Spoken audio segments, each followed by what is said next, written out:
good morning. I'm TJ Randolph, and welcome back to another episode of TT's Car Chronicles. Let me get my stuff right. I'm kind of looking crazy. I'm on my way to the gym. I'm trying to get it in. I'm trying to get it in. I'm on my way to the gym to get another ass whipping. I'm on my way to the gym to get another ass whipping. But I'm coming to you this morning really quickly to say a very happy birthday to someone who inspired me, who taught me so much, and who I miss dearly. I'm saying happy birthday to my grandfather, happy heavenly birthday to my grandfather, Joseph Jones, who was born on this day in 1910. Well, you may ask, TJ, why are you talking about this? Well, I'm talking about it because in addition to me missing him, he taught me so much. He taught me so much about a work ethic, and I didn't even know what that was at the time. He taught me about respect, and again, as a kid, I didn't know what that really meant at the time. I'm talking about it because for any of you all who are grandparents or you remember the relationship with your grandparents, if you were the first grandchild, there's something about that relationship that's like no other. And I was the first grandchild to my grandfather, the Joseph Jones, who was the patriarch of our family. So one of the lessons he taught me is about working hard and work ethic. It's funny, again, knowing that my grandfather was born in 1910, I don't know how much, if any, schooling he had. I don't know. I really don't know. I know that, he was a deacon in church. He was superintendent of the deacons. And, he would read the scriptures. But I really don't know how much schooling he had. But he was so wise. I remember my grandfather was a very tall, like 6'2", 6'3", dark as night gentleman with a very, very intimidating presence. He rarely smiled. As a matter of fact, one of our cousins said she didn't even know Uncle Joseph had teeth because he hardly ever smiled. But anyway, but as a kid in elementary school, I would run home to show my grandfather my report card every time. And he would look down at it and with this little serious look on his face, he said, "This is good, baby, but you could do better." So because my grandfather said it was good, but I could do better, every time I tried to do better so I could run home and show my pawpaw what I did. So I will never forget, after several iterations of this running back to show my grandfather my report card, I made all A's. All A's. Again, I'm in elementary school, but I ran home to show my pawpaw, and he looked at that report card and he smiled a little bit with no teeth, but it was a little smile. And then he looked at me and said, "This is really good, baby. This is really good, baby, but you can do better." I'm like, okay, Pawpaw, he tripping, because how can you do better than all A's? And it wasn't until years later I understood the lesson. The lesson was, even when you reach your goal and you've attained all A's, if you will, and no matter what you're pursuing, you can't rest on your laurels. You can't become complacent. You have to still keep reaching. You got to keep working. Got to keep grinding.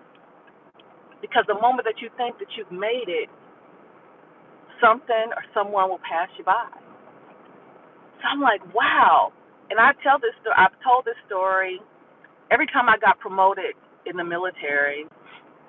I told this story because of the lesson my grandfather was teaching me at such a young age, and I had no idea what he was talking about.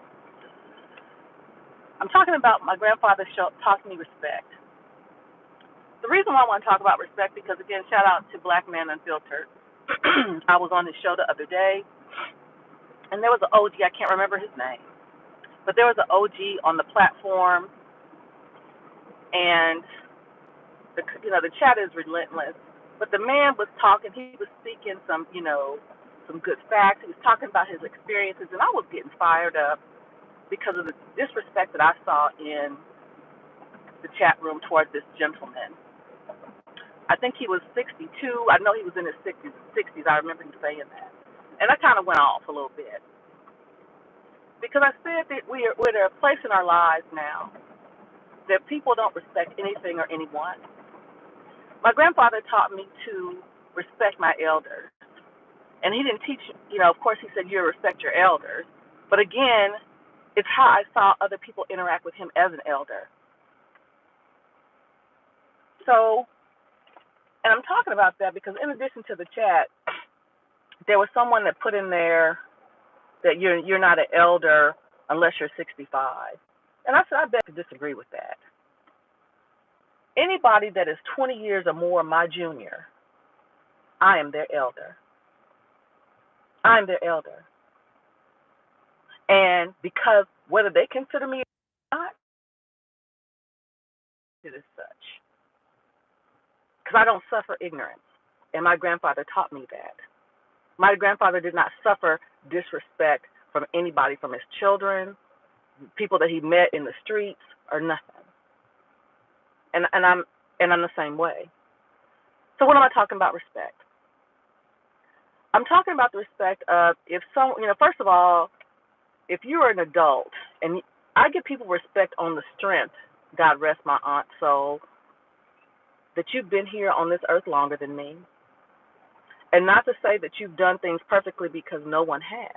My grandfather was not a perfect man.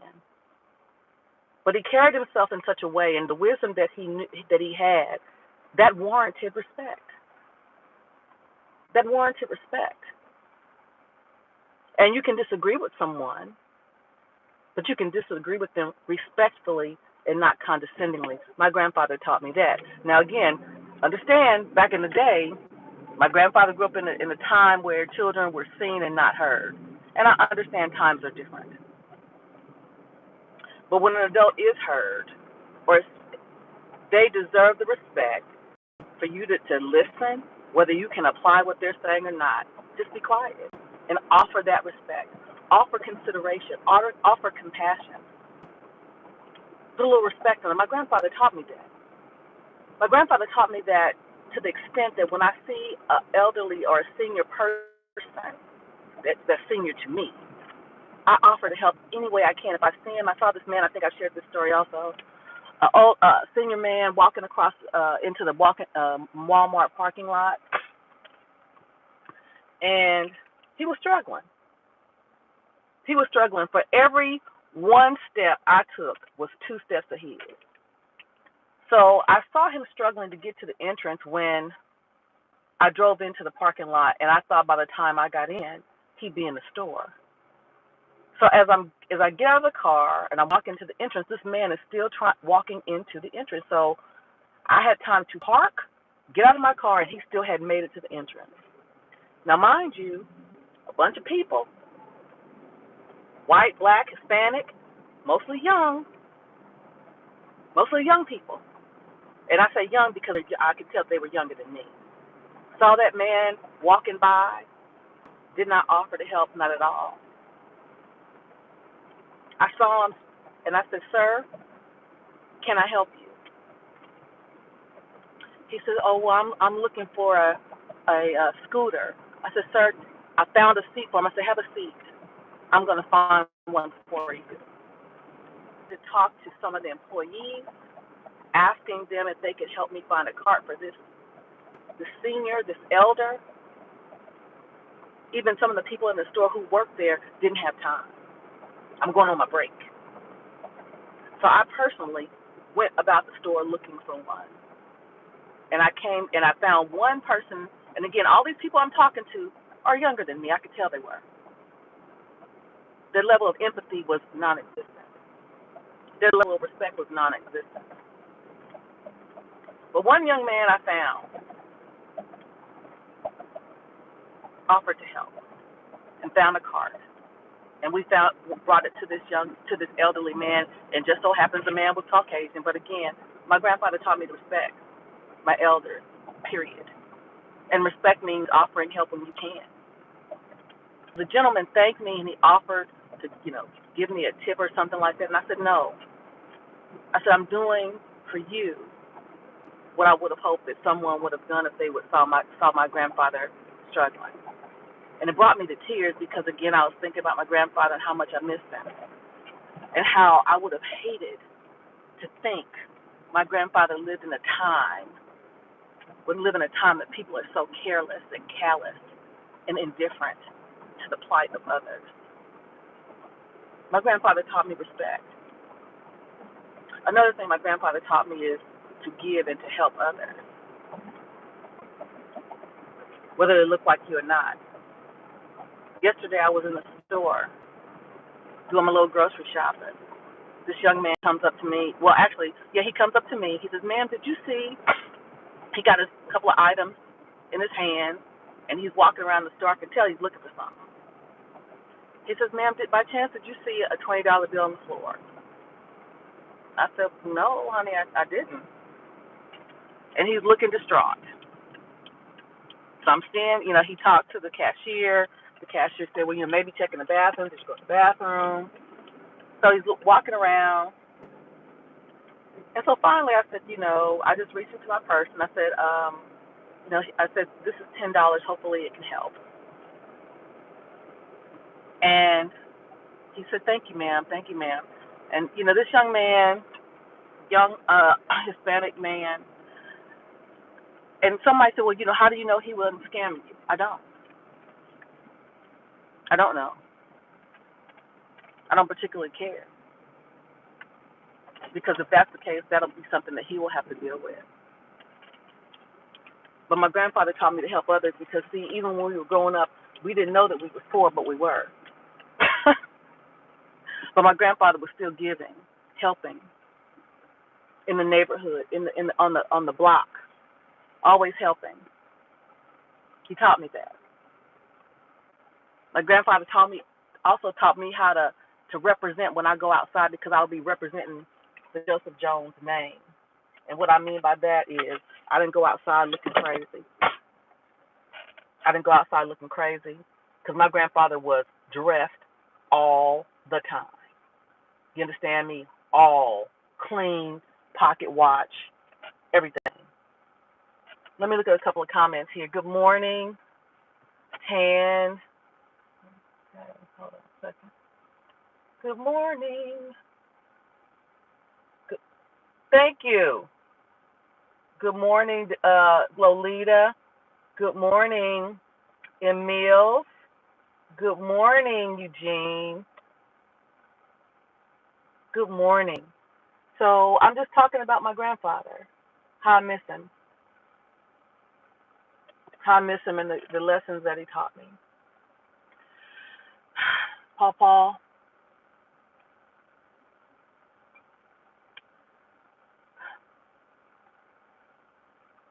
Also shared a friend, Genesis 1, good morning. Thank you for coming, honey. I was talking to my mom the other day because I was saying how my grandfather passed away in, I think, 2002.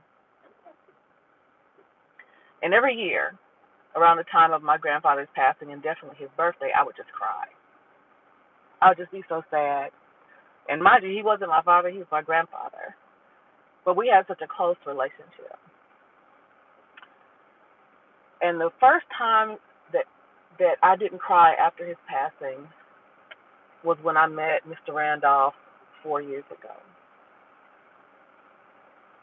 Because one of my best friends used to say, because I couldn't understand why I would be so sad all the time around the time my grandfather of his passing and his birthday. And my friend said, well, maybe you cry because you always felt safe with your grandfather. And that is true. Even when my grandfather got up in age and clearly couldn't bust down doors and kick ass and, pull out his pistol like he used to, I just felt like if I could just get to him, if I could just get to him and be in his presence, that I was safe. So after meeting Mr. Randolph 4 years ago and realizing that was the first time since my grandfather passed that I didn't cry, that I didn't mourn all over again. And I think I realized because my husband has a lot of the qualities of my grandfather. My grandfather didn't talk a whole lot, but as I shared with you earlier, when he said something, it made a lot of sense, and it made you think, and my husband's the same way. So I think my grandfather had something to do with that too.